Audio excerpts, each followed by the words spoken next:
这个他反复都明白了，因为我反复是不角度，那么他自角他是已经解除了。你不角的这种人是什么人呢？就是俄罗汉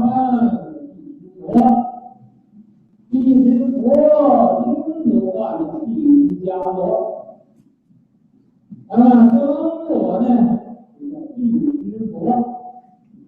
地之佛呢，他是12年元来的，俄罗汉呢有不地道的。这个四角脚踏呢，第二他们有不同的脚踏，什么叫脚踏？脚踏这个菩萨心，要有菩萨心肠。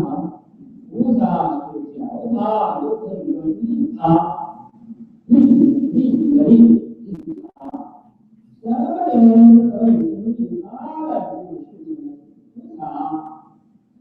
这菩萨有一二乘，和这个声闻缘觉啊有不同的。声闻缘觉是往自而不想去他。菩萨呢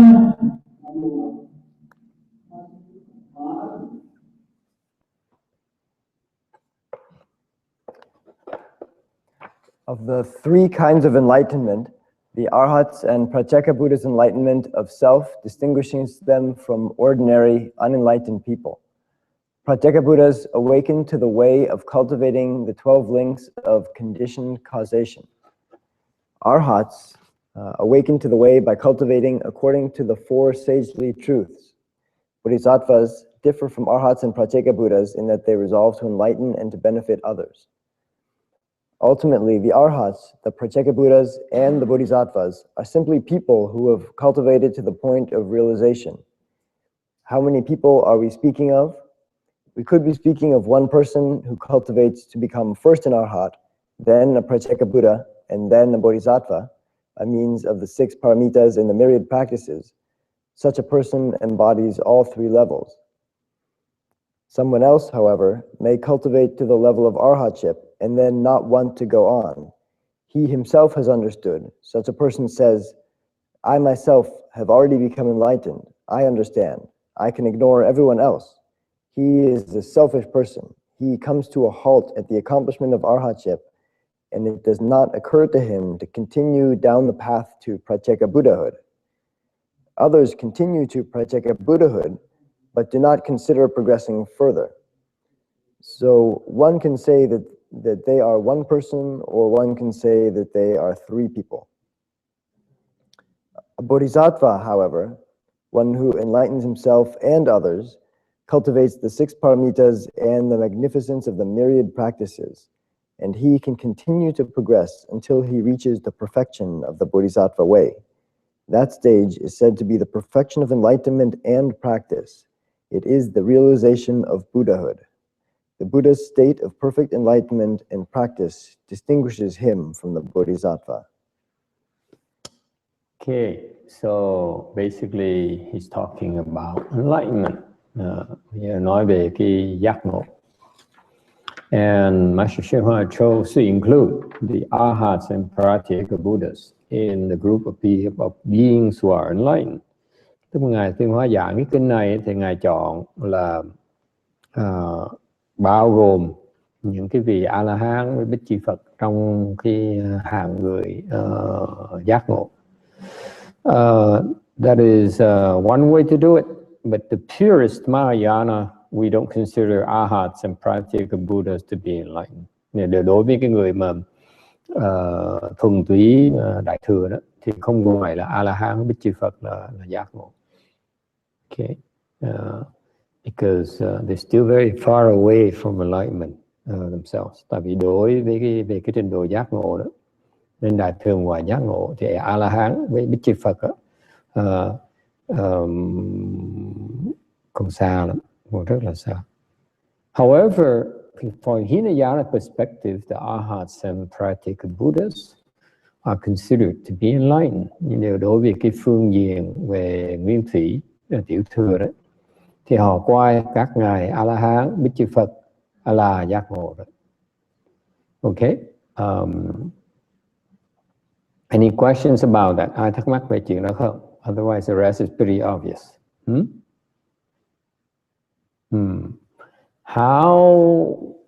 What differentiates these beings, the superior beings, from us common mortals?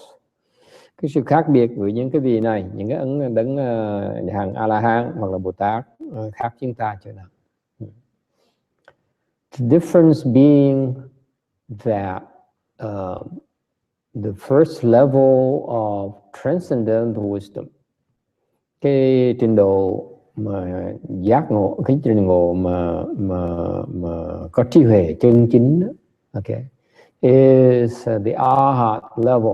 Thì cái đó gọi là cái trình độ của ngài A-la-hán.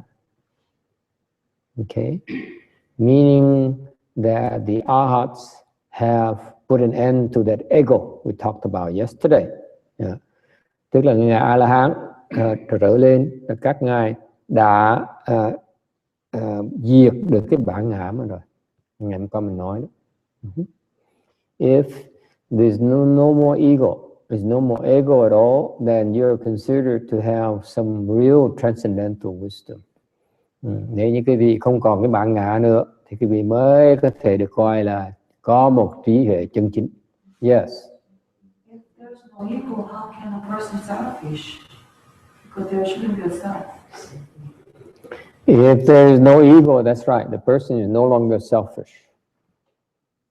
So the question you ask is, how come the Arhat why did Master Shurangama call him to be selfish, right? Yeah, it says the people who are enlightened in Arhat don't have the willingness to enlighten other people. So it's selfish. If it's enlightened and no self, how can a person selfish? Right? That's true. Does anyone have any answer for that? Hỏi như ngài Tiến Hóa, ngài nói là cô Bắc Lý, cô nói như vậy ngài Tiến Hóa tại sao ngài nói người A-la-hán là hết cái bản ngã, làm sao còn có thể ích kỷ được nữa? Maybe because he doesn't want to go further from that, he wants to remain there. That's why it's selfish. Yeah, well, how can he think like that? There's no self. There's no self. He only knows of himself. He says, I got there, I'm done. That's it. The hell with you. So that's a attitude of selfishness. Okay. Tại vì cái người A-la-hán khi mà tới được đắc cái quả A-la-hán rồi đó, Bích Chi Phật đắc quả Bích Chi Phật rồi, thì họ không muốn tiến bộ nữa. Họ nói tôi tới tôi xong, tôi cái chuyện tôi làm đã xong rồi. Quý vị chưa xong là chuyện quý vị cũng phải chuyện của tôi. Basically, it's called selfish. It's considered selfish from a Mahayana perspective because your attitude is self-centered. It's the perspective. Yes, even though the person has no more self, he's not doing anything for himself. But on the other hand, the fact that this person, he or she, cares less about anyone else but himself or herself, then it's called an attitude of selfishness. Quý vị hiểu cái tế nhị chỗ này không? Mặc dù các vị A-la-hán Bích Chi Phật đã hết cái ngã rồi, không còn bản ngã nữa, okay? Nhưng đều cái thái độ của họ là cái thái độ của một người mà chỉ biết cho mình thôi, chỉ làm lời cho mình thôi. So Mahayana we call it selfishness because all you know is to benefit yourself. Nên Đại thừa mình gọi là ích kỷ, tại vì quý vị cái thái độ quý vị chỉ cầu cái tư lời thôi. As long as you have the kind of attitude, you're considered to be selfish. Okay? Questions or comments? Does it answer your question? Yes, sir. Okay. Whereas this is because of the seed they planted when they first started. Đây là tại vì cái chủng tử mà họ trồng khi họ bắt đầu. Before, when they first started to cultivate, they said, I want to liberate myself. Trước khi họ bắt đầu tu thì họ nói mục đích tu của tôi á, để tìm cái giải thoát, để đắc cái giải thoát cho chính tôi. Whereas the Bodhisattva, when he begin to practice, ngược lại, một vị Bồ Tát á, khi mà bắt đầu tu á, his goal is quite different. Cái mục tiêu của ngài hoàn toàn nó khác. Okay, his goal is not to end his own suffering like the Arhat. The Arhat says, my life is full of suffering. Cái vị A La Hán, vị Bích Chi Phật đó, nói là cuộc đời tôi thấy toàn là cái khổ không. How is the suffering in this life? I want to put an end to it. Tôi muốn đoạn cái khổ này, liễu cái khổ này. Okay? I want to put an end to this nonsense. Okay? Whereas the Bodhisattva says, yes, I realize life is full of suffering. Ngược lại, Ngài Bồ Tát nói, tôi biết rằng, tôi ý thức được rằng cuộc đời này nó rất là nhiều cái khổ. Okay? So I want to cultivate in order to end suffering for all of you, not just me, all of us. Ngài Bồ Tát mới phát cái tâm tu để mà đoạn cái khổ cho tất cả mọi chúng sanh, trong đó có cả chính mình luôn. So you see the goal is much vaster. Cái mục tiêu của Ngài Bồ Tát rộng hơn ngài A La Hán nhiều.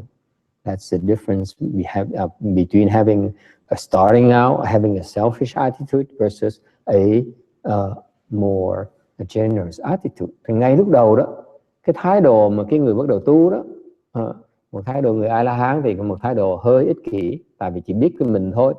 Ngài Bồ Tát ấy, thái độ rất là rộng rộng, rất là vì tha. Okay? Tu vì tha, chứ không phải vì cho mình. Okay? That's a big difference.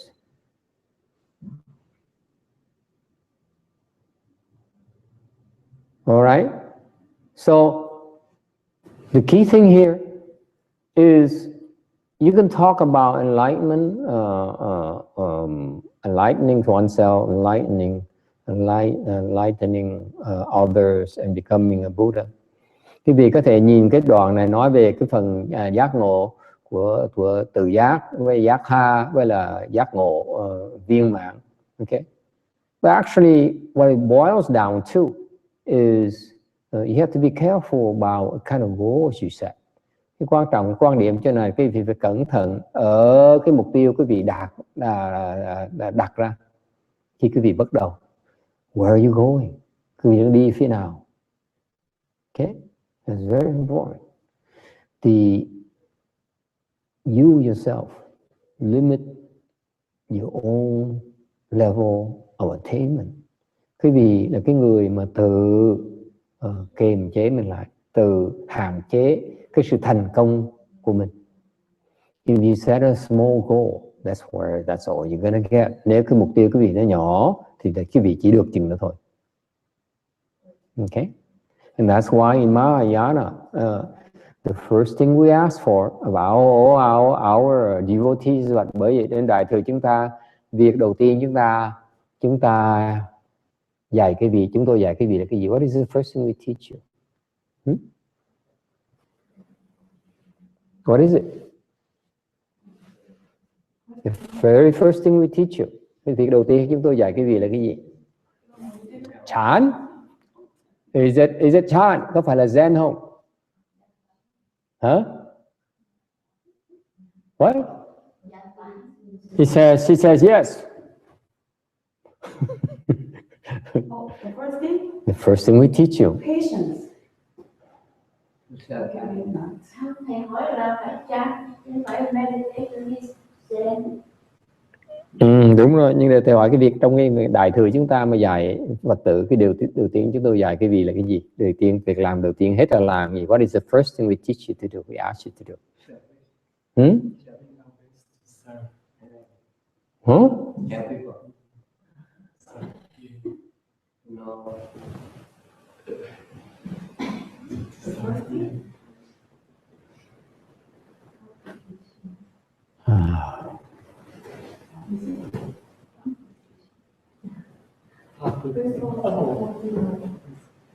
The first thing you do in Mahayana is to bring forth the body mind. It's the first thing. I want to become a Buddha so that I can save all living beings. There's nothing more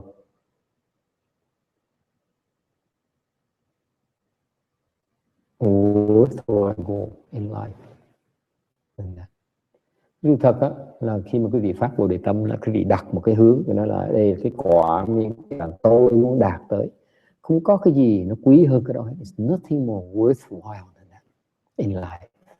Cuộc đời chúng ta nó không có cái gì nó quý bằng cái đó. Nothing more worthwhile. I assure you. Not Zen, not Pure Land, không có thiền, không có tịnh độ, không có gì hết. Cái đó không thể nào mà bằng cái đó. Cái bước đầu tiên hết phải là phát Bồ Đề Tâm.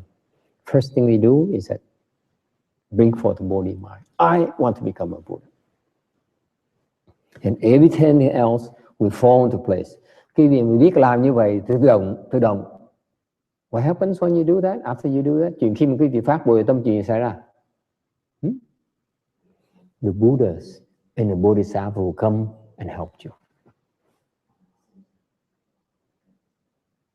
Sau khi quý vị phát Bồ Đề Tâm rồi, chuyện tuyệt vời nó xảy ra. Phật Bồ Tát đích thân tới dạy quý vị, giúp đỡ quý vị.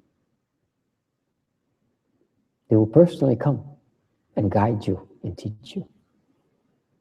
Lifetime after lifetime after lifetime. Not just this lifetime, lifetime after lifetime. Đời đời kiếp kiếp mình sẽ được Phật Bồ Tát tới dạy.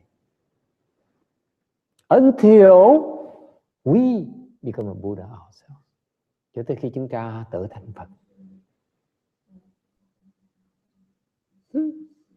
So I know some of our friends says, I want to become a famous singer. Thì có người hỏi với thầy từng tháng vài tuần trước, đó là tôi muốn thầy giúp tôi trở thành một người ca sởi nổi tiếng. Được chứ? Sao khéo?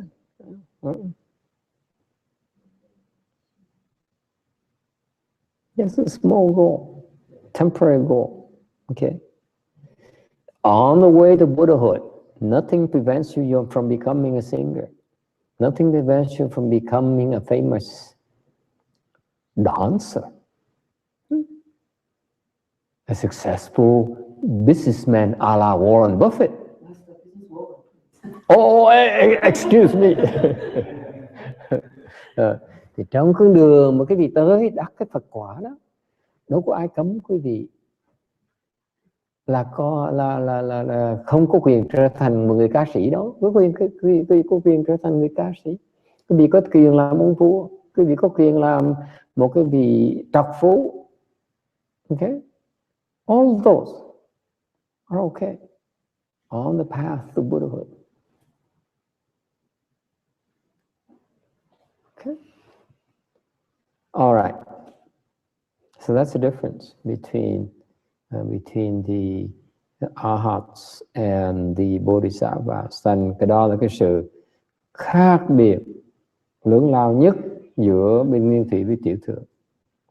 Tại vì bên đại thừa chúng ta đó, bên tiểu thừa và đại thừa chúng ta đó là chuẩn bị cho quý vị một cái trọng trách.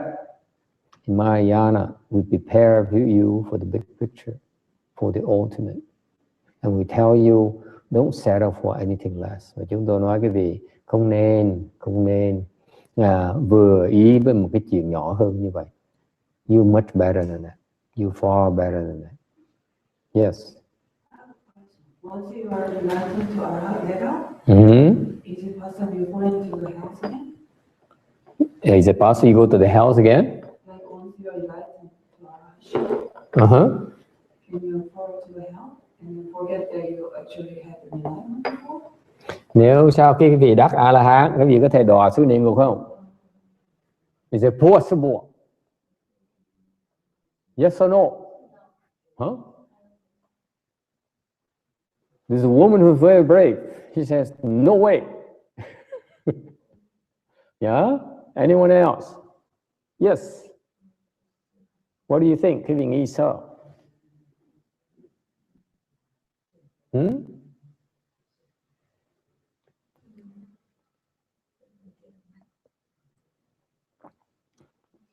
Is it possible? 可能吗？为什么不可能的？为什么？因为他已经证了那个他已经是觉悟。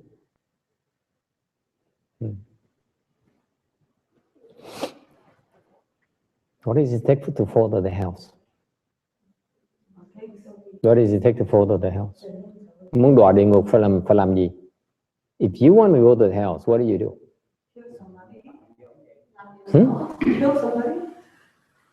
What do you do to fall to the house? You ought to know.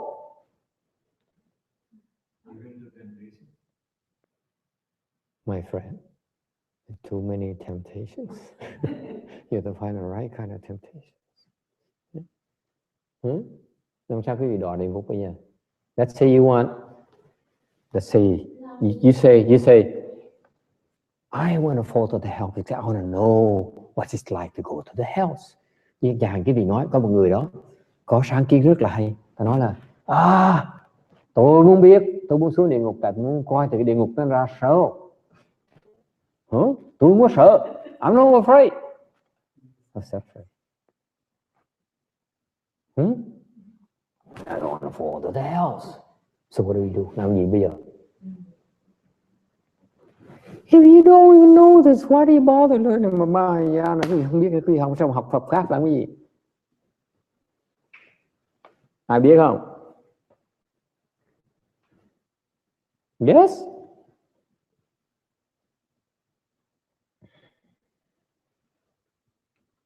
Biết không? You guys must have the most boring Buddhist disciples. Chắc chắn cái đệ tử Phật tử quý vị là toàn là tuổi, toàn là nhàm dễ sợ luôn đấy. There's no one who dares come to you and say, Master, I like to go to the house. Please help me go to the house. Không ai tới cứ nói quý thầy nói, quý thầy với cô nói, vậy thầy với cô giúp cho con xuống địa ngục, không coi thì địa ngục nó ra số.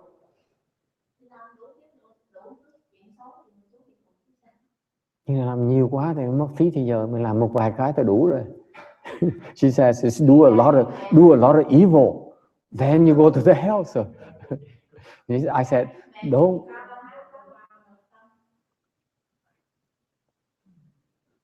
She says, kill your mother, kill your father, kill an arhat.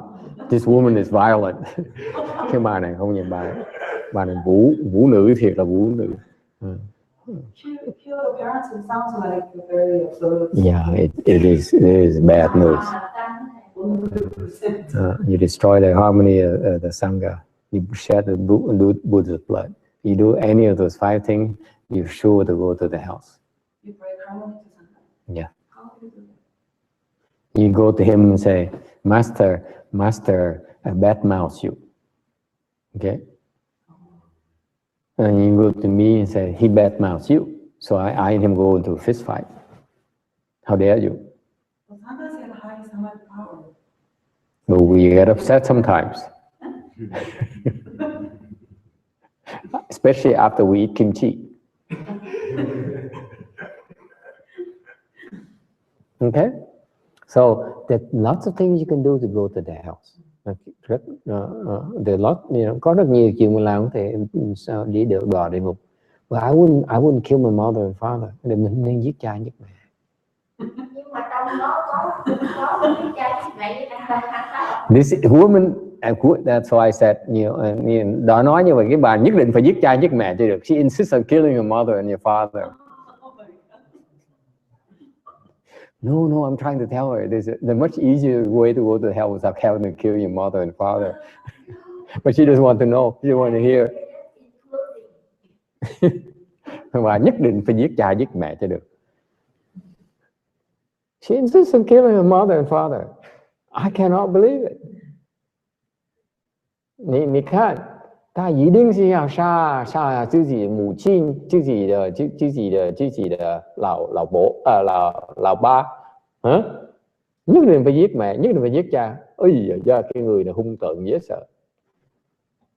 因为这样的才有那个阿罗汉有的时候就不能够不可能去干出这样子的。If you kill your mother and your father, you definitely will fall to the worst hell there is. Khi quý vị giết cha giết mẹ đó, mình sẽ đọa địa ngục tệ nhất, địa ngục A Tỳ. The worst kind of hell, the Avicii hell. Nothing worse. You don't want to go there. When I say go to the hell, at least go to, not so bad of a hell. Đi cái địa ngục đọa đục nhẹ nhẹ thì nó còn đỡ, mình thoát ra nó dễ hơn. You go to a lesser hell, it's easy to get out. You go to the Avicii hell, it's virtually impossible to get out. It's not. I don't recommend it. I don't recommend. I know she insists on killing her mother, but she says it's not my fault. It's your fault. She says because you asked me what do I need to go to the hells. I didn't ask her what's the worst hell. So you know. Thì tôi có nói cho con là phải tới cái địa ngục mà tệ nhất đâu. Thì em xuống địa ngục nhẹ nhẹ thôi.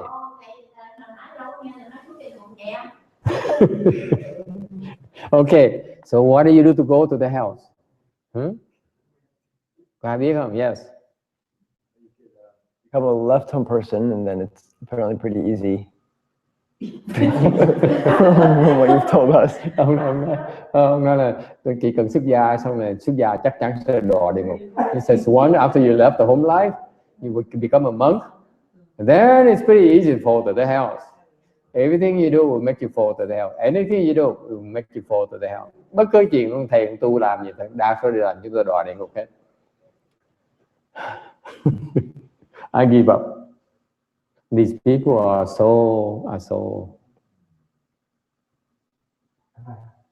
Ăn chậm dừa.老师，出家人有很多种程度啊，不是阿罗汉的那个果，那果位啊。那么人家说有句话说，那个地狱门前啊，生道多，这种很多的等级。说出家人。Hey you. So what do you do to every day to go to the hell, fall to the hells? Do you know? If you want your enemy to fall to the hells, what do you do? Cái người mình thù đó, mình muốn cái người kẻ thù mình mà xuống địa ngục, mình làm cái gì? Your enemy, what do you do? Provoke him. If you get angry, you plant the seeds to fall to the hells.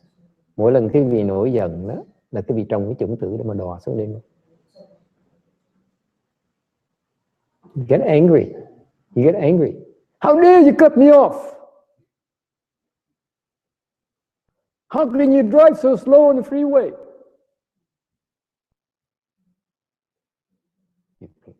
You plant the seeds to fall to the hells. Thì cứ mỗi ngày cái nổi giận là chắc chắn là she said, but only seeds. I said, then you get angry every day, all day. You will fall to the house for sure. Just think about it. How often people get angry during the day? Cái vị thì có cái dụng ý của thầy hỏi cái vị trong ngày á. How often we get angry every day? How often? I know I get often, very often. You get angry very often.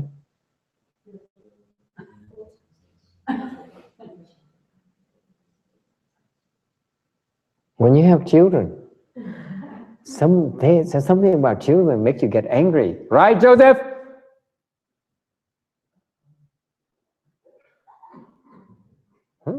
Con cái nó làm mình nổi giận đúng không? Think about it. Your mother, you know. If you have children at all, they drive you up the wall every day. 对不对？同意不同意？Mỗi lần mình giận á, mình trồng cái dũng tử để mà đọa địa ngục. Every time you get angry, you increase your chance of falling into hell when you die. Okay. So this is what the arhats know. Đây là cái chuyện ngài A La Hán biết. When you become an arhat, you understand that immediately. Khi mà quý vị trở thành A-la-hán, okay, quý vị sẽ biết cái chuyện này. You know that. Right now you don't believe me. I don't blame you. But once you become an arhat, you know, I'm not getting angry. Thành ngài A-la-hán không có nổi giận. Make sense to you? Huh? It's automatic. Yeah, I'm not getting angry.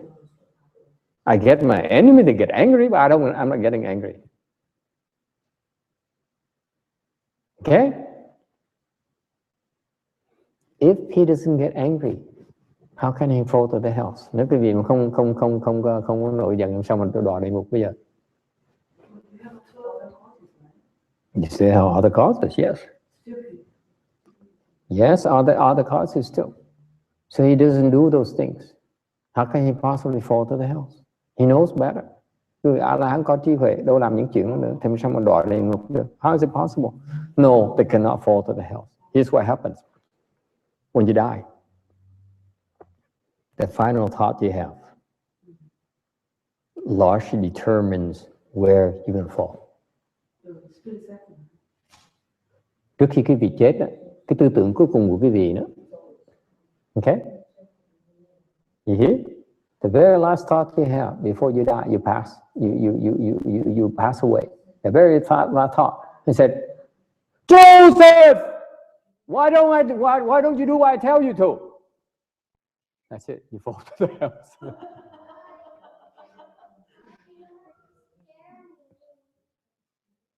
See, now it's my fault. Isn't it annoying? This is what children do to you. They make you fall to the house and they blame you for scaring them. You get con nít. This is why I decided at a very early age not to help children.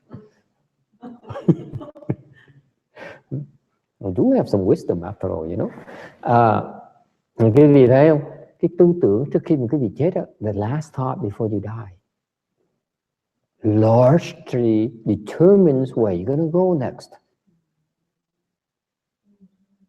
Thành khi cái người A-la-hán khi trước khi ngài chết á, ngài có cái tự chủ, ngài không có nổi giận, sao mà đọa địa ngục được? So the Arhat knows that. He says before he dies, before he decides to die, he says, I'm not going to give rise to a thought of greed, hatred, stupidity. How is it going to fall? Impossible. You only fall if you have greed, thoughts of greed, hatred and stupidity. Nói tóm lại, quý vị sẽ đọa khi quý vị có cái tư tưởng cuối cùng, đó là tư tưởng của tham sân si. Is it clear? Remember that when you die.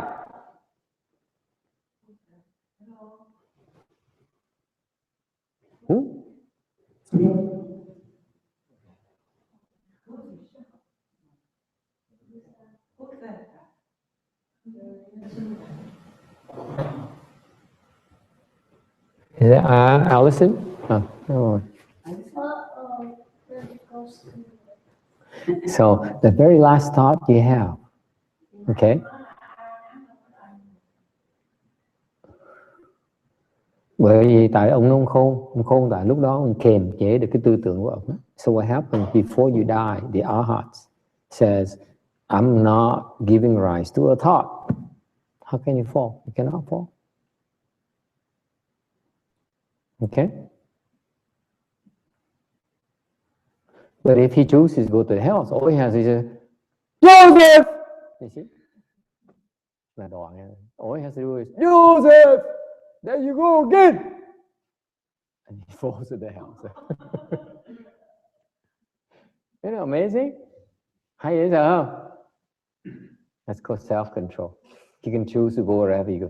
Thành người ta mới nói ngài A-la-hán, ngài có thể quyết định đi đâu, ngài tùy hỷ vì vậy. That's why they said the Arhats can go where he pleases. He controls that final thought. He says, Shana! And that's it, he falls. Isn't it amazing? Thấy hay dễ sợ không? You don't know the secrets of the universe. You guys worry about becoming famous and all those things. And you have all these kinds of money, you have all these women who love you, and then the children who adore you, and very final thought you have is that, I can't stand this kid. That's it. Quý vị biết, cả đời mình lo làm tiền, mình lo làm nổi tiếng, mình lo có con có cái, ở nhà có cửa có gia đình. Cuối cùng cái tư tưởng cuối cùng là mình tự nổi giận, tự động mình đoạn. Nó khiếp như vậy. People don't realize it. It's so fragile. Nó nguy hiểm độ như vậy đó. Okay, no one knows it. Hey, we talk about health. Đừng nói về địa ngục. You realize that? Nãy giờ có nghe được, viên kia có nghe được không? Ok. Ok. Okay. Isn't that cool? Okay. Còn cái nghiệp từ trước kia vậy đó, hồi trẻ mấy đời trước cái nghiệp nó đi đâu rồi, nó hết luôn hả? Nó vẫn còn đó, để nó bị treo lơ lửng nên chưa sao hết đó. Mình cần cái chủng tử nó chín đó, mình mới đòi được. Còn nếu mà chẳng như mình nợ người ta như đều người ta không tới đòi đó thì mình đâu có sao đâu. So he says his question is very smart question. He says the old fart is worried. Ông già lo. Già lo. He's a little bit worried. He says, what if I become an arhat? What about my prior debts, my prior seats? Remember a billion lifetimes you were here before? Okay? What if you created a lot of seats there to fall to the hell? So what happened to them? Ông này ông khôn. Ông hỏi là bây giờ con thành A-la-hán rồi. Mà kiếp trước á, con đã từng tạo biết bao nhiêu cái nghiệp xấu rồi. Nói láo, gian, trộn, cắp, đủ thứ hết. Bây giờ con thành A-la-hán. Thì mấy cái nghiệp trước bây giờ nó sao? Thì nó nghiệp trước đó thì giống như cái đó giống như cái nợ, chủ nợ mình nợ ta như vậy đó. Mà chủ nợ không đòi thì đâu có sao đâu. Mình có quyền nợ tính bơ mà người ta không đòi đâu có sao. So what happens like all debts, they don't come and collect from you. It's okay. You don't have to pay. Yeah? No, there's no need to declare bankruptcy as long as they don't ask for it. What bother? Is it clear? It's very logical. Cái chuyện nó rất là có lý. Okay. Thuận với thuận gì? You see, that's why when you die, it's critical. You keep your mind clear. Tại lúc quý vị chết đó, cái tâm nó phải cẩn thận dễ sợ đó. Your mind has to be very, very clear. Otherwise, you get into trouble. Lúc mà mình chết đó, mà ông chồng tới nói, em ơi em sao bỏ anh mà em đi vậy là chết. Let me put it this way for you. You get into a car accident and you die, okay? And your husband immediately rushes to the hospital and say, honey, don't leave me.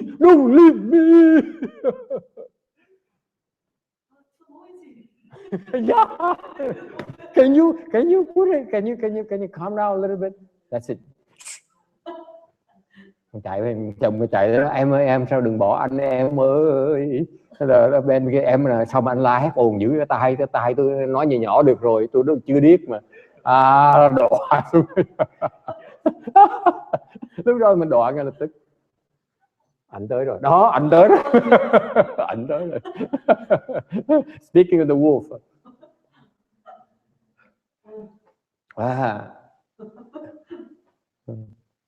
Yes.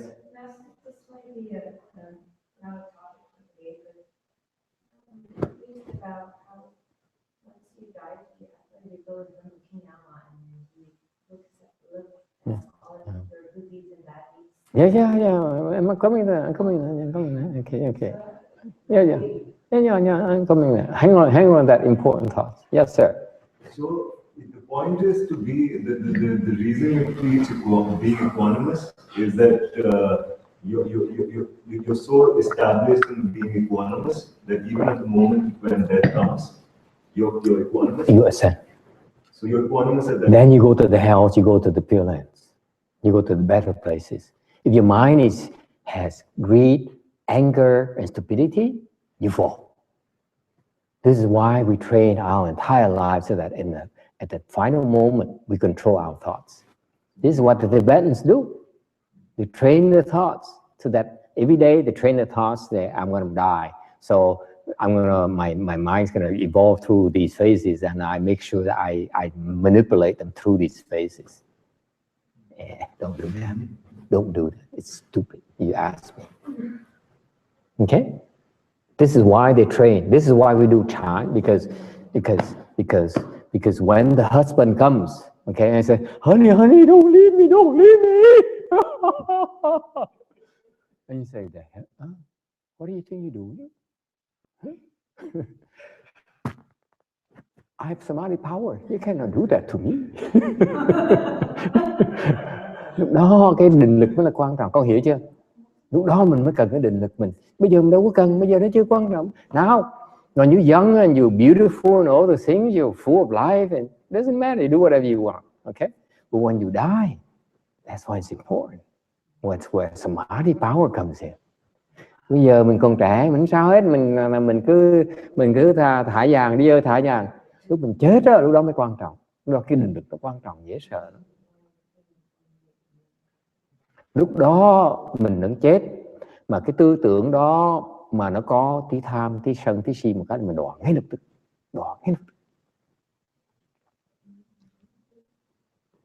Cái tư tưởng đó, em yêu anh đó là chết. Là tham, em yêu anh là chết, là em đọa. Hỏi vậy, cứ thương nhau đi. Lúc đó tới rồi sẽ biết. Young people they don't believe me. They say, but love is what I live for.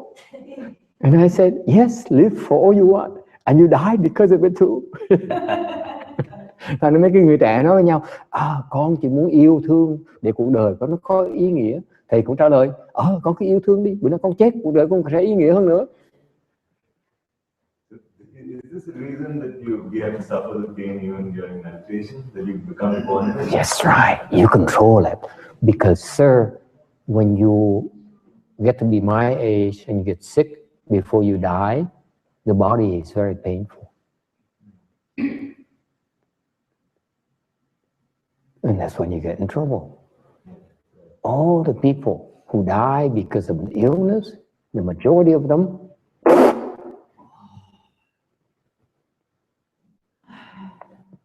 thấy dễ sợ không? Mình phải luyện bây giờ vì vậy. Tại những cái người khi mà mình bình hoàng, lúc mình chết, đại đa số những người bình hoàng mà chết là cái cơ thể nó đang đau đớn, là cái tâm mình nó bị phiền não, mà đỏ ngay lập tức. Khiếp như vậy. Okay. Thành là cái chân mình đau hiện, cái chân mình đau hiện bây giờ nó chướng nhầm hết. Let me tell you, the leg pain you have right now is nothing compared to the pain you suffer when you go to the house. Cái chân nó đau chưa gì hết, không nhầm hết, it's nothing at all. Yes. Giảng Kinh Lăng Nghiêm muốn giảng mà nói toàn chuyện địa ngục này nọ thì ai cũng thích nghe. I want to explain the deep principles and no one wants to hear it. I only want to hell and killing mother and father, giết cha giết mẹ thì thích dễ sợ, đọa địa ngục thì thích dễ sợ. Thì muốn giảng kinh thì không nghe. Ngồi đi. Thầy vậy cái họ cũng có bị đọa không? Tại vì người thân họ không có biết họ chết, không có khóc thương họ thì họ đi vậy họ cứ bị đọa. Thường khi mà cái lúc mình tới ngưỡng cửa của cái tử thần đó, mà cái tư tưởng mình sao mình sẽ tiếp tục đi theo cái đường đó, theo cái đà đó. Ok. Lúc mình ngủ mình không có tư tưởng hết thì không sao hết đó. Ok. Lúc đó mình gặp Kim Diên Vương là chuyện khác nữa. And then she says, what if the people who are asleep pass away peacefully? I said, that's fine. It's okay. But then there comes a 49-day phase. Okay? Bây giờ tới thời 49 ngày. Okay? We're not done yet. Yes. I thought that when you're sleeping or looks like sleeping for your mind, it's still going on, right? Usually? Yes. So we don't know. Yeah, but it's not as getting angry at Joseph. It's not the same kind of intensity, you know. You're sleeping, okay? But now you have a 49 day. Bây giờ có vấn đề khác. Now it's a different problem. Okay? You still have another factor, the 49 days, 49 ngày.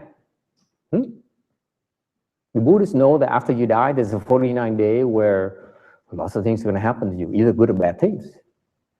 Okay? Everybody get the chance. So let's say that you die, you die, okay? And after that, there's a 49-day period where you are in limbo, basically, waiting for the next body. Trong thời gian 49 ngày, mình đang đợi để cái thân mới của mình, cái duyên là lấy cái thân mới của mình. So far, so good.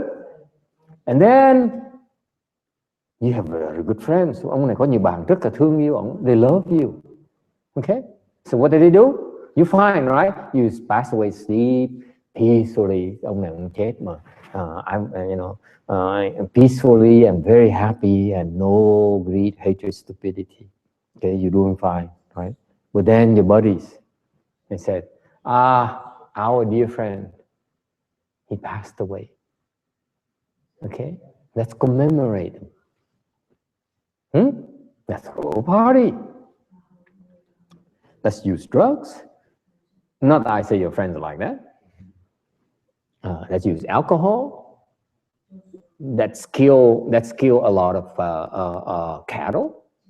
Really throw a grand party for the whole city, the whole village, to be worthy of you, so that everyone remembers you. So you kill a lot of. You get the drift? They'll have a humongous funeral party for you. They kill, they drink, they use drugs, they dance, they do all kinds of silly things. And guess what? They're creating karmas. All those karmas, what happened to those karmas? Goes to you. It's your fault, no one else. Like in Hinduism, you do havans, you don't kill any animals, but you do like the ceremony for 14 days with fire for your family. So as in, no, it's a good thing. The way they do 14 days is not a bad thing. Yeah. So if you die, at the moment you die, you feel angry, you don't get any opportunity to go for the next days at all? Still get 49 days. You just have a more negative effect, right? So you get the 49 days anyway. The two phases. The first phase, as you die, it determines direction. You good thoughts, you ascend. You're in it going up. You have bad thoughts, you are going down. Now the 49 days add to it or affect it as well. So that's a second phase.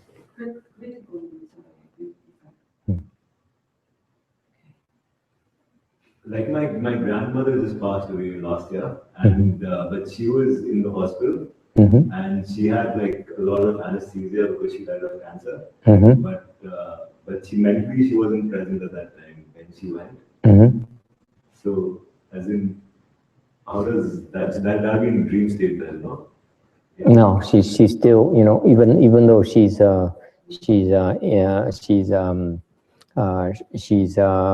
not quite conscious, but she's under the body still feels the pain and the effect of the drugs, and that's why she's not doing well.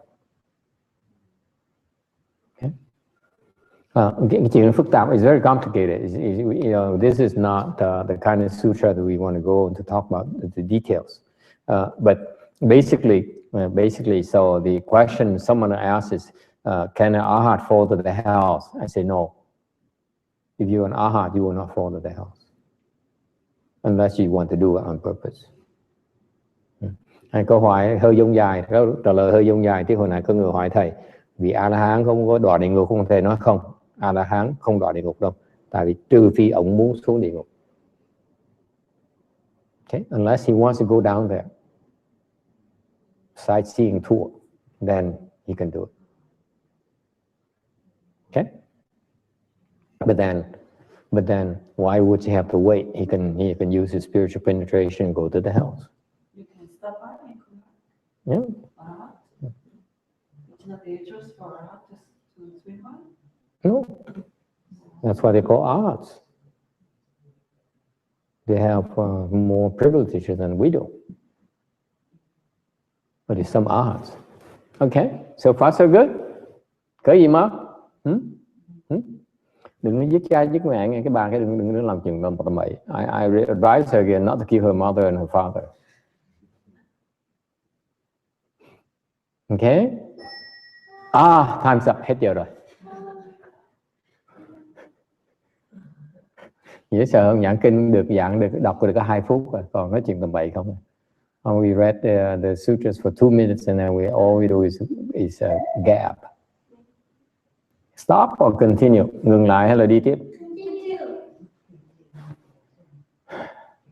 Continue. I love you. Okay, continue.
Okay.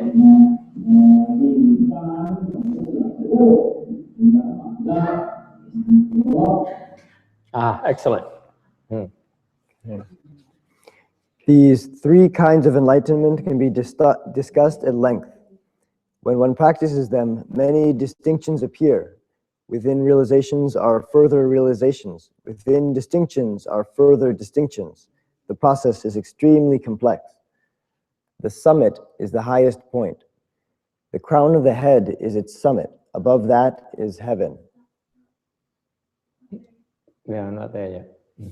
Summit is the name of the title. So they simplified it a lot. No, he read too much earlier. It's his fault. I agree. Okay. He basically summarized everything. Ngài nói luôn nó tới chừng nữa thôi. We talked about a lot more than he does. Mình giảng cái kinh này tường tận hơn Ngài giảng tí. Tại cái trình độ Ngài giảng là cho mấy cái người da trắng, thành ra Ngài phải giảng những cái danh từ như là A-la-hán, rồi Bích Chi Phật, rồi Bồ Tát, rồi Phật quả này, thành ra Ngài giảng hơi dông dài tí, không cần thiết. So when he explained this in 1968, he explained it to a lot of these Westerners, and so he elaborated a little bit more on the both side. We elaborated a lot more detail than he did. Okay, so that's why we're not missing much. You know, basically we talked about it already. Okay. He talked about, for example, he talked about one person cultivating or the Arhat path, or another person cultivating Bodhisattva path, third person cultivating the Buddha path. It's not necessary. It's for children. You don't need to explain it that way. Maybe for Joseph, but not for you enlightened people. Mà giảng hơi dông dài thì cần thiết. Okay. Any question? Ai thắc mắc gì không? No? Moving on. Next.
Go.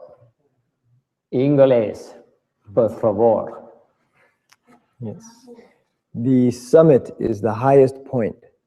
The crown of the head is its summit. Above that is heaven. It is sometimes said of people that the top of the head touches heaven and the feet touch the earth. Such people are indomitable. Together, the words crown of the great Buddha refer to the top of the great Buddha's head. How big is the great Buddha? The size of a 6-foot-high Buddha image, you wonder? No, a Buddha image is like a mere drop in the ocean, or one fine mote of dust in a world system. There is nothing greater than the great Buddha. Too much. Nice try. Nice try.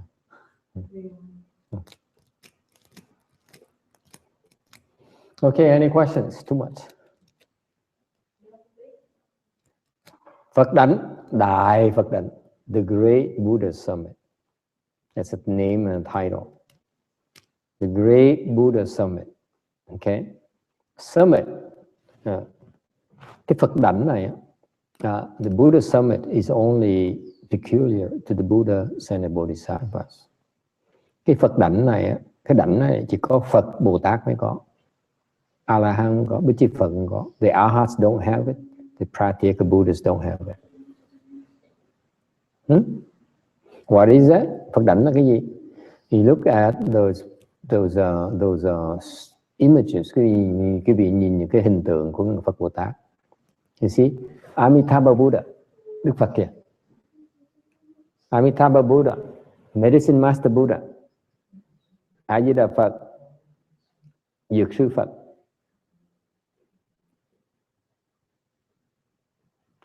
Shakyamuni Buddha, Ngài Thích Ca Mâu Ni Phật. They all have something in common. Okay, even these bodhisattvas, they all have something in common.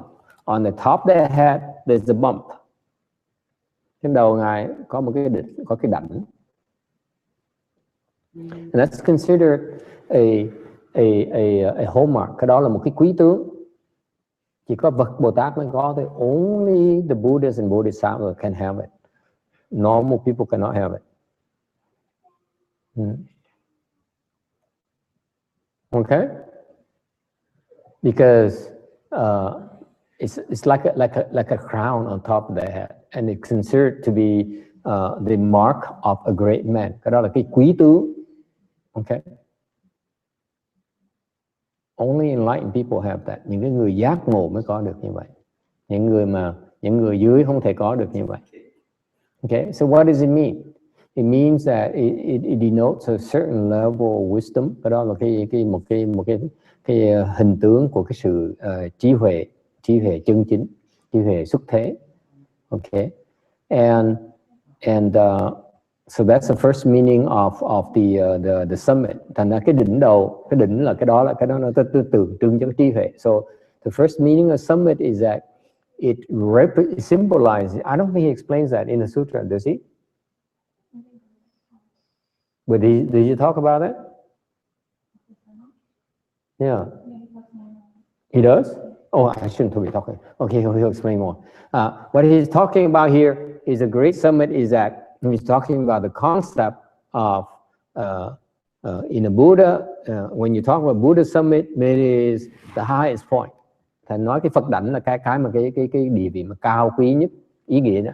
Here, the great Buddha summit means this is the highest level of respect you can get. Cái địa vị mà cao quý nhất mà cái vị có thể đạt được là cái đảnh của cái Phật.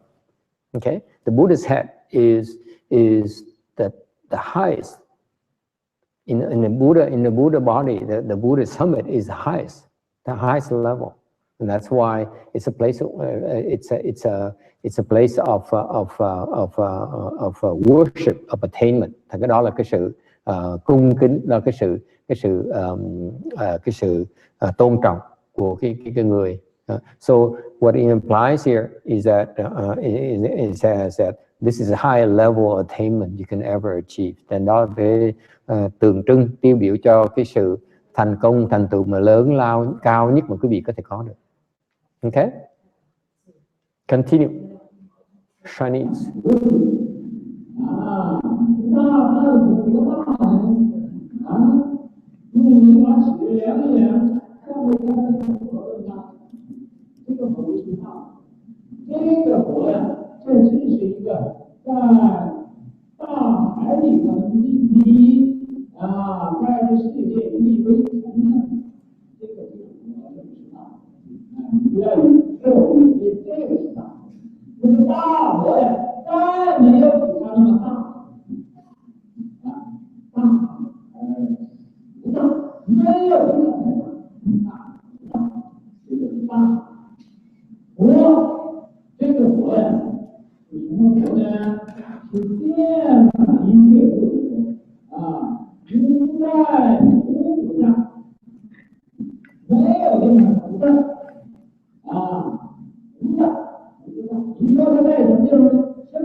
佛，三大佛，不是大佛的顶，那大佛，那没有比它大的了，没有比它再高的了，但是它就是顶，这个顶啊，佛，那就是佛的有。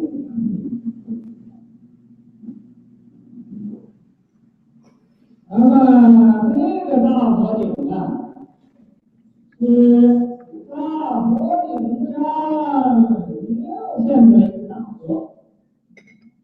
这个大佛又多大？这个大佛看不见，所以在楞严经上说，无间顶上放光如来，说教啊，这无间顶上。那无间是没有的吧？我看不见，那么怎么就说有这个大佛呢？看不见的，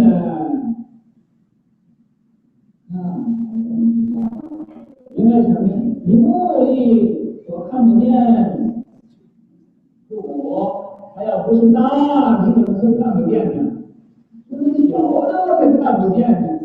大的我能看得见的，你大了你能看得见啊？天这么大，你一眼能看见，把它看完了，你看不了。那么这地这么大，你也能看见，完全把这地面积你能看见，看不见。所以你看不见的，没有大。如果不是大，你就看不见。所以不见底下。放光如来，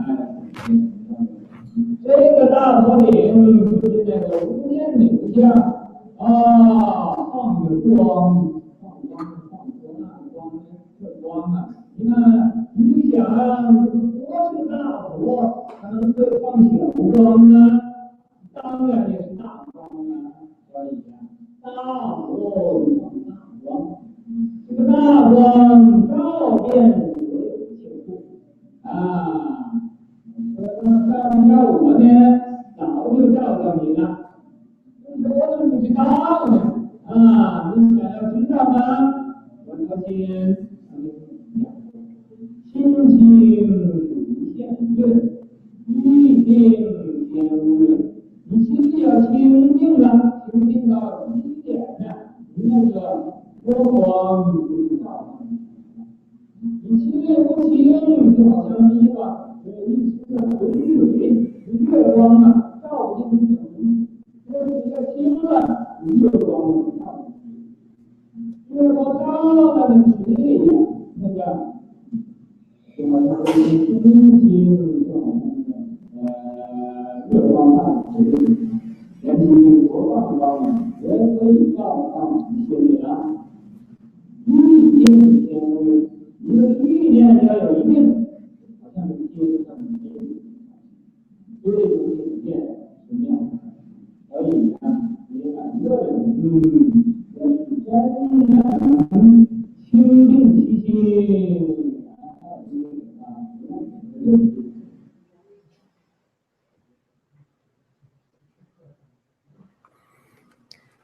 ，How big is the great Buddha? The size of a 6-foot-high Buddha image, you wonder? No, a Buddha image is like a mere drop in the ocean, or one fine mote of dust in a world system. There is nothing greater than the great Buddha. He is great and yet not great. That is true greatness. Who is he, you ask? He is the Buddha who pervades all places. There is no place where he is and no place where he is not.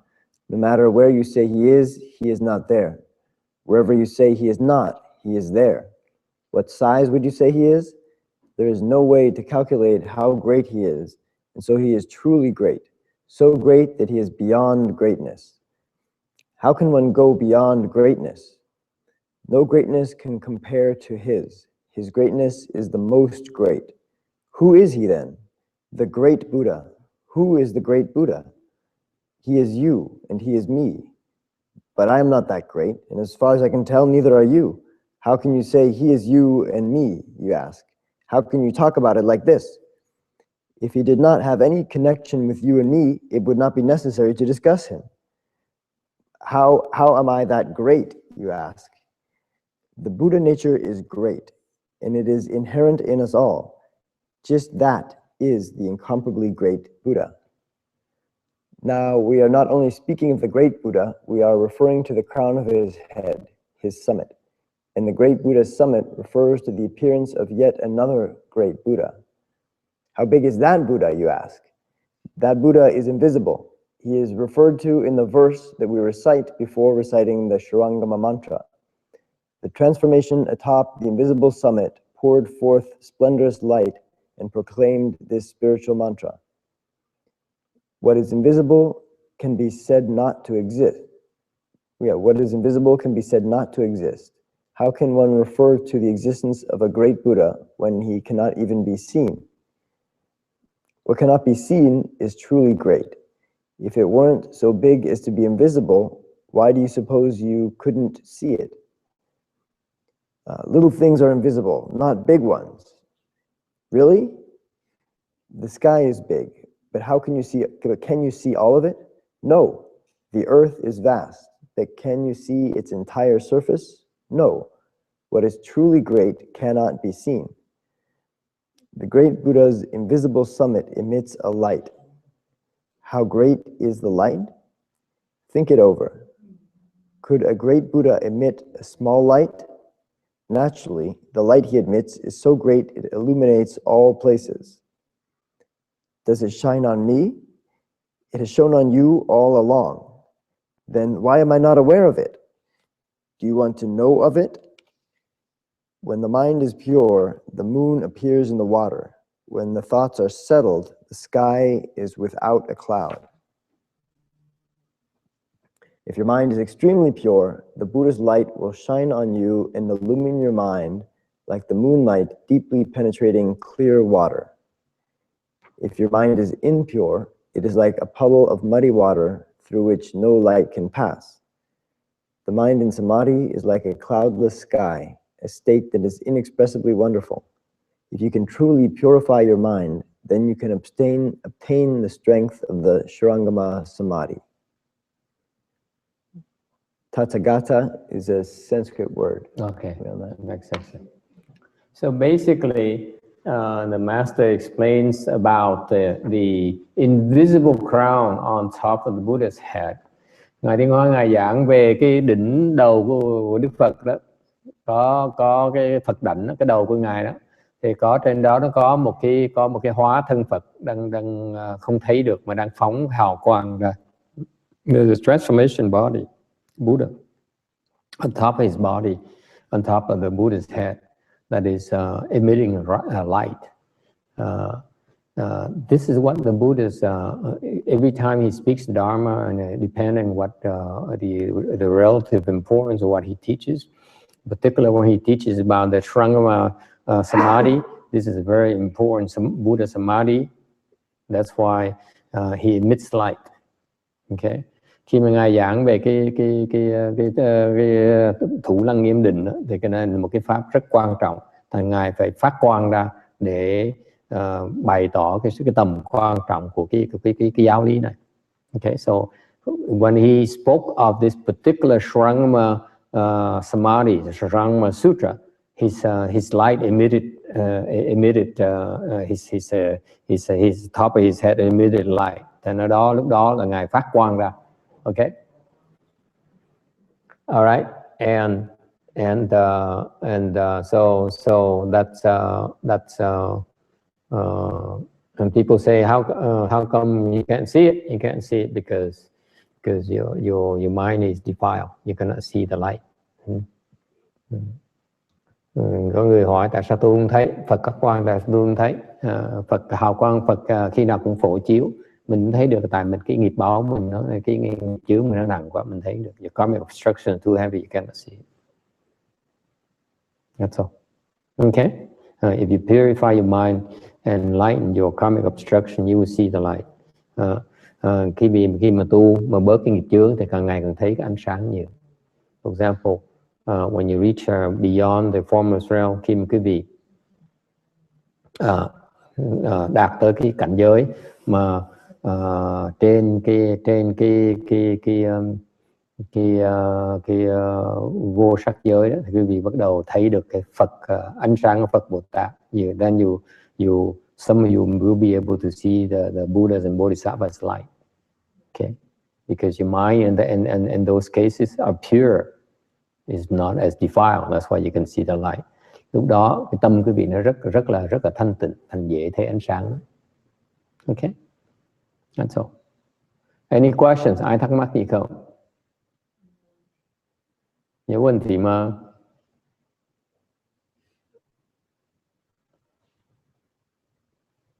Okay, so why is it invisible? Tại sao nó nó gọi là vô hình?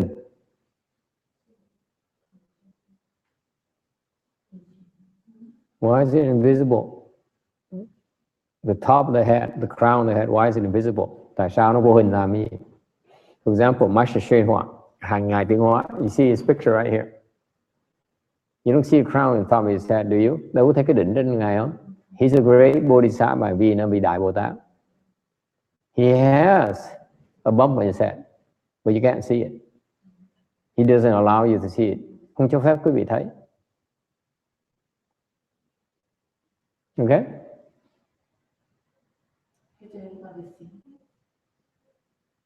It's there, it's just you cannot see it. You're not allowed to see it. Because of course, because he doesn't want people to be alarmed or think they want to disguise themselves. They don't want to be seen. Họ không muốn bị thấy, thành quý vị thấy không được. Okay?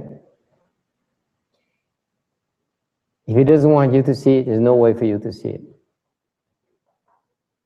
To say, remember, this is how Bodhisattva and Buddhas function. They only allow you to see when they want you to see. You cannot see them. Phật Bồ Tát chỉ hiện ra khi nào các ngài muốn quý vị thấy thôi. They only manifest themselves for you to see when they want you to see. Okay? Otherwise, you cannot see them. Just is. Just the way it is. They don't want to be bothered by you. Because as soon as you see, hey, I'm a type of Buddha, oh, help, save me. Because that's what Shana is going to say. Save me, save my mom, save my... Oh, yeah. Right? Bởi vì mấy các ngài là chỉ hiện ra khi nào mình có đủ của phước, đủ duyên mới hiện ra. Okay? Is that clear? So all these are beings that are way beyond our realm, and they have work to do. They don't waste the time. Okay. All right. Anything else? Ai thắc mắc gì khác không?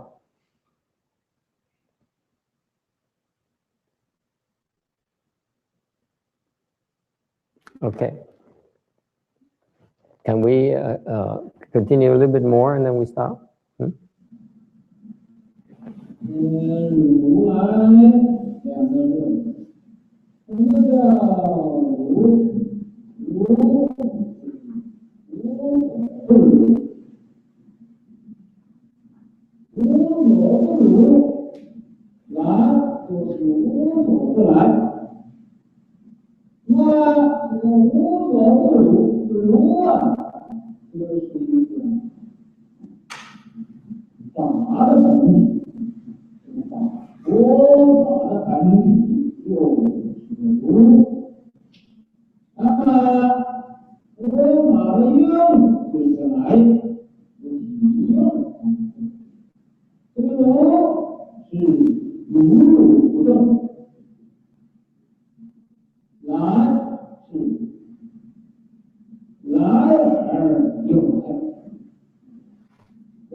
在里边也就在里面。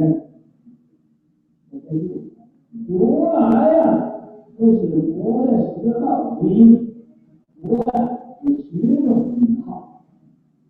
这么一个佛呀，最初这佛有多少个名号呢？最初这个佛呀，有10000个名，每一尊佛呀有10000个。那么10000个名字啊，以后又把它多少？有的人呢，记住10000个名字记不清楚啊，只有就是这个名字是大名，到人呢记得牢记就不对啊，这个不对啊，不对不同，记住了不一样的名字以后有多少？1000个名字，每一个佛有1000个名字。啊，那么1000名字，这个人呢，记不住这么多，以后又减少，又做了多少？100个名字，一个佛有100个不同的名字啊。那么不然呢，这个佛有100个名字不同的，每一个佛都有100个名字不同的名字。咱们众生啊，这很难记的，一个不又设了10个，所以呀，这个10个名字是每一个佛的名号。这个佛的名字是什么呢？第一个名字就是如来，如来呀，就是参悟十道来生的，就是成佛了，就是叫如来。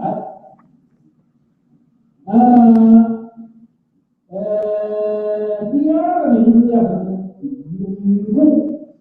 应供，应当受。Can we stop there? 正见一，第三个名字第4个名字第5啊是上世之间，第6是上世。调御丈夫，令人事，是主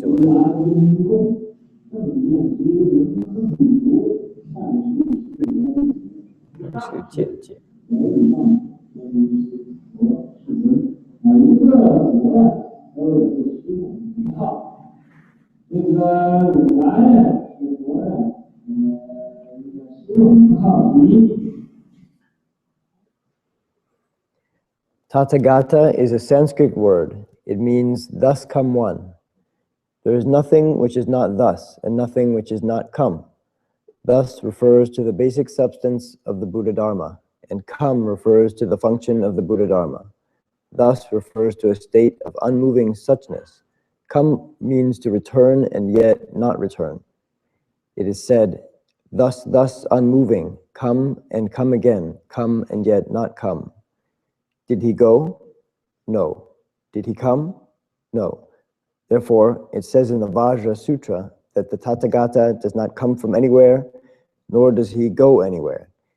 He does not go to you, nor does he come to me. Yet he is right there with you and right here with me. Tathagata is one of the 10 names of the Buddha. Originally, every Buddha had 10,000 names. In time, these 10,000 names were reduced to 1,000 because people got confused trying to remember them all. For a while, every Buddha had 1,000 names, but people still couldn't remember so many, so they were again reduced to 100 names.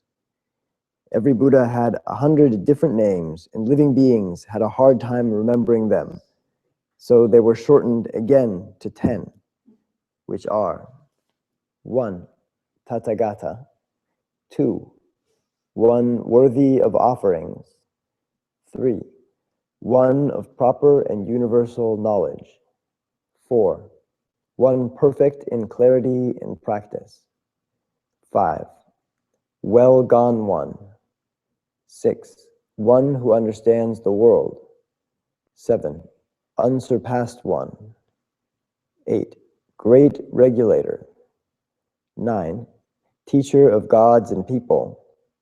10. Buddha, world honored one. All Buddhas have these 10 names. The first, Tathagata, indicates that he has traveled the path as it truly is and has come to realize proper enlightenment. That is, he has accomplished Buddhahood. The second, one worthy of offerings, indicates that he is worthy of receiving the offerings of gods and people. And the secret cause. Next. The secret cause is the basics. That's it. We stop. We stop. Huh? We stop. Any questions? No question. We can stop. Không ai hỏi thì mình có thể ngừng. Yeah. This is something that's not well explained. Cái này khó giảng nghĩa dễ sợ. Không có sách nào giảng là rõ ràng hết. Như Lai. They don't do a good job explaining the Tathagata. It's a Ru Lai. In Chinese, Ru is thus. Lai is come. Thus come one. Okay? And Như Lai, and there's one of the 10 common titles of all Buddhas. Thành đó là một trong Như Lai là một trong 10 cái danh hiệu của Đức Phật. Mỗi Đức Phật đều có 10 danh hiệu. These are the same common names for all the Buddhas. Medicine Master Buddha has the same 10 names. And ngài Dược Sư Phật có cùng 10 cái hồng danh như vậy. A Di Đà Phật cũng có 10 hồng danh như vậy. Okay. And in particular, Amitabha is a specific name for him as well. Okay, so they have a lot of names. Phật có nhiều tên lắm. There's many names. But the 10 most common names that most people refer to when you're a Buddha, you can refer to by these common 10 names. Khi thành Phật quý vị sẽ được người ta xưng hô bằng cách là một trong 10 cái danh hiệu này. One of which is the Ru Lai, the Tathagata, thus come one. Một cái danh hiệu đó là Như Lai. Okay, and there's 10 more, and you can read the text and see what those means.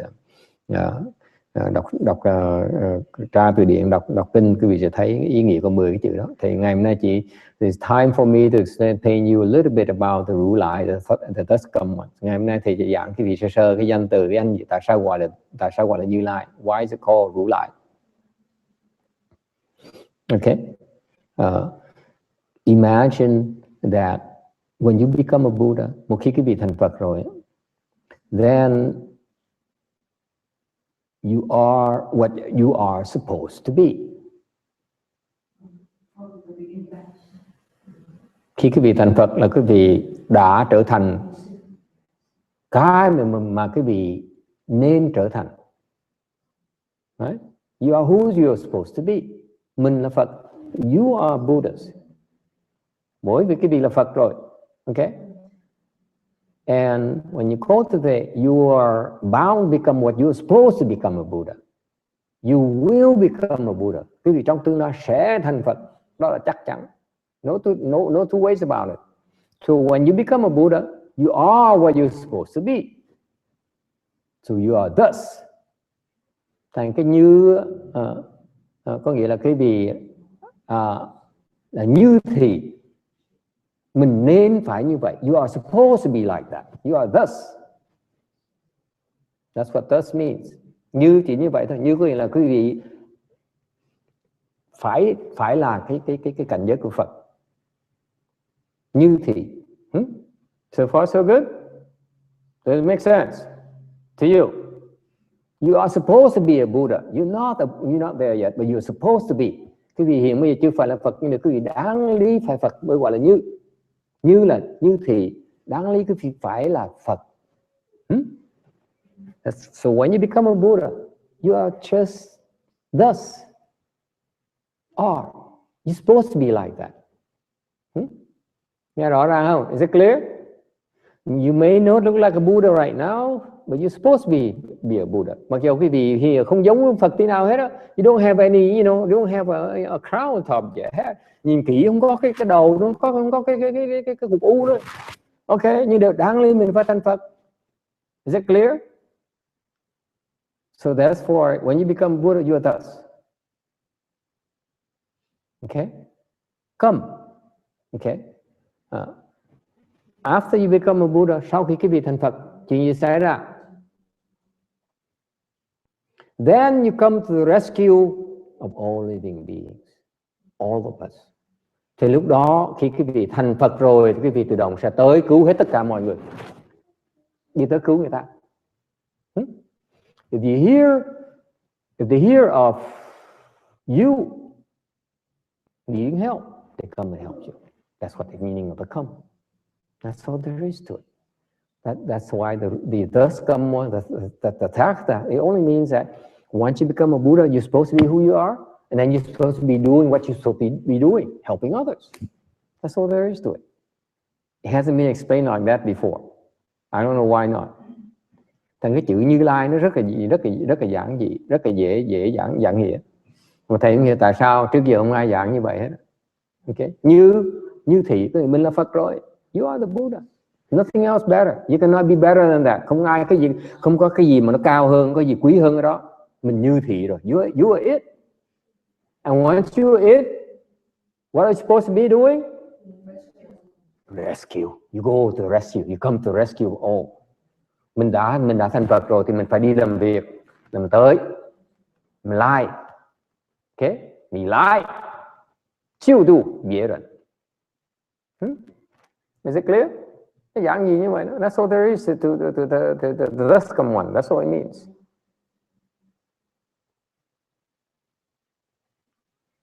Okay? He doesn't say I'm the Buddha, therefore I'm great. Ông nói là tôi là thành Phật, tôi là ngon lành nữa, không cần biết. No, he comes to Buddha and then he goes to rescue. He says, okay, here's Shana. Oh my God, there's a lot of work. So he comes and helps you. Ông thành Phật một cái, ông nói, ôi, cái cô đó, cái cô cần giúp nhiều lắm, phải chạy tới giúp cổ, đứng bên cạnh giúp, tới làm việc. So he goes to work right away. He comes to your rescue right away. Everywhere. That's a beautiful thing about Buddhas. Đức Phật hay chỗ đó, thưa quý vị. Khi thành Phật rồi, Ngài đi khắp tất cả cái vũ trụ này, cứu hết tất cả mọi chúng sanh. He goes everywhere, by the way. Everywhere. There's nowhere he doesn't go. That's what lie means. Cái lie ở chỗ đó, không có chỗ nào mà Ngài không đến. There's nowhere he does not go. That's what coming means. There's nowhere he does not come. There's no one he does not rescue.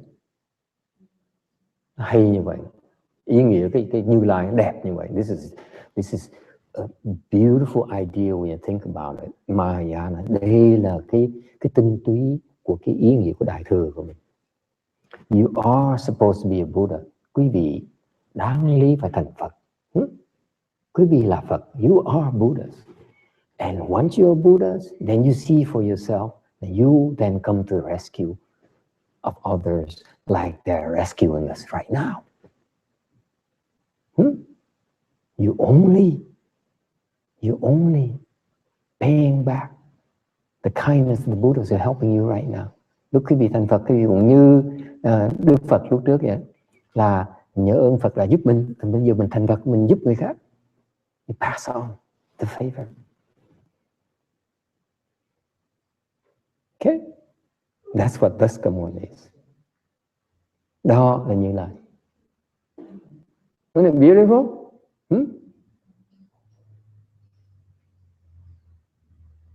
Why has it been explained like that before?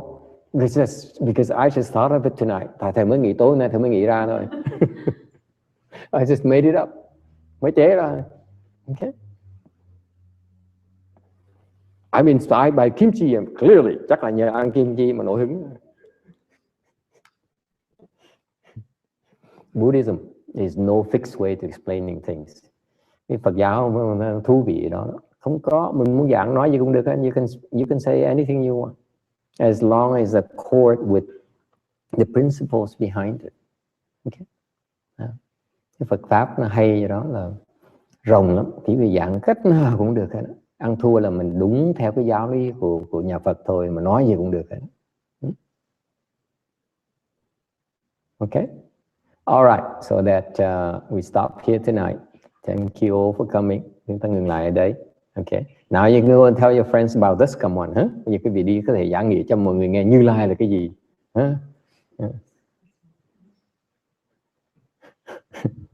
Okay, isn't that cool? Cái Như Lai nó hay vậy sao? This beautiful concept. Thus come one. You are supposed to be like that. You are thus. Mình phải như vậy. Vì vậy mình sẽ đi cứu mọi người.